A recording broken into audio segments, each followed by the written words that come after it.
Je sais pas vous, mais moi cette nouvelle Mégane GT me fait vraiment penser à une RS et je vais tout de suite vous expliquer pourquoi.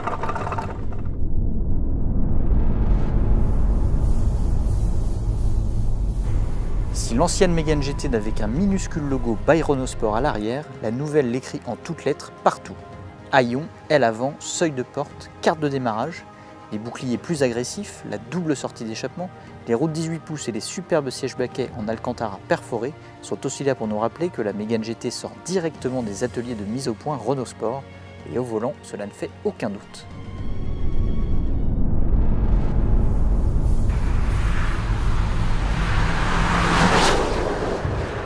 Alors c'est une grande première dans la catégorie, la Mégane GT embarque de série le châssis Fort Control avec roue arrière directrice.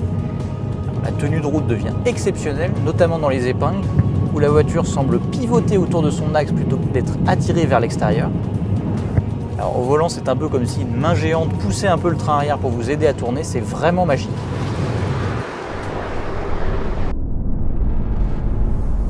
Le premier gadget de la Mégane GT, c'est la fonction rétrogradage automatique grâce à sa boîte robotisée à 7 rapports. Alors pour que ça fonctionne, il faut se mettre en mode de conduite sport, en position boîte manuelle. Alors quand on veut rentrer plusieurs rapports avant un virage, on n'est pas obligé de cliquer plusieurs fois sur la palette moins. On peut simplement la laisser tirer vers soi et là la voiture rétrograde aussitôt qu'elle le peut plusieurs rapports. Et la dernière fois qu'on a vu ça, hormis sur la Clio RS, c'était chez Ferrari.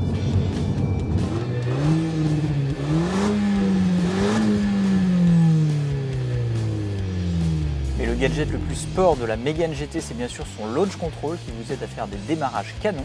Alors pour l'activer, nouvelle gymnastique, il faut mettre le pied gauche sur le frein, tirer les palettes de changement de rapport vers soi, attendre que les voyants verts s'allument, appuyer à fond sur l'accélérateur et dès qu'on est prêt, relâcher le frein.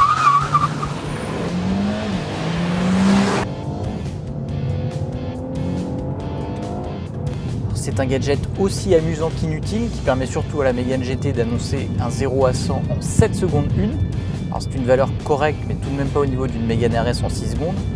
Ce qui prouve d'ailleurs que sur certains points, la Mégane GT c'est pas encore tout à fait une Mégane RS.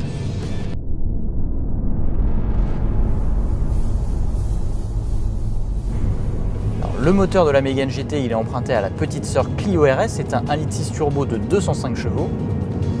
Alors c'est pas qu'il est paresseux, il monte d'ailleurs une assez bonne vigueur au-delà des 4000 tours. Par contre à bas régime il manque un peu de coffre, ça c'est assez inhabituel pour un moteur turbo. L'autre défaut provient de la sonorité qui est assez quelconque en mode normal et artificielle en mode sport, puisqu'en mode sport c'est en fait un faux bruit de moteur qui est envoyé via les haut-parleurs. C'est pas très sport tout ça. La grande différence de la Mégane GT par rapport à l'actuelle Mégane RS, c'est sa polyvalence au quotidien. Alors on peut citer la boîte robotisée, idéale en ville, les modes de conduite qu'on peut passer en mode confort, on peut aussi parler de l'espace intérieur, plus généreux qu'auparavant. C'est autant de qualités qui rendent la Mégane GT vraiment plus facile à vivre au quotidien qu'une Mégane RS. Et oui, la vraie Mégane RS arrivera bel et bien avec ce fabuleux système à 4 roues directrices et on l'espère au moins 300 chevaux. En revanche, ce ne sera pas avant 2017. Donc en attendant, on a plein d'autres essais de voitures à 4 roues à vous faire découvrir. Alors restez branchés sur l'Argus.fr et à bientôt!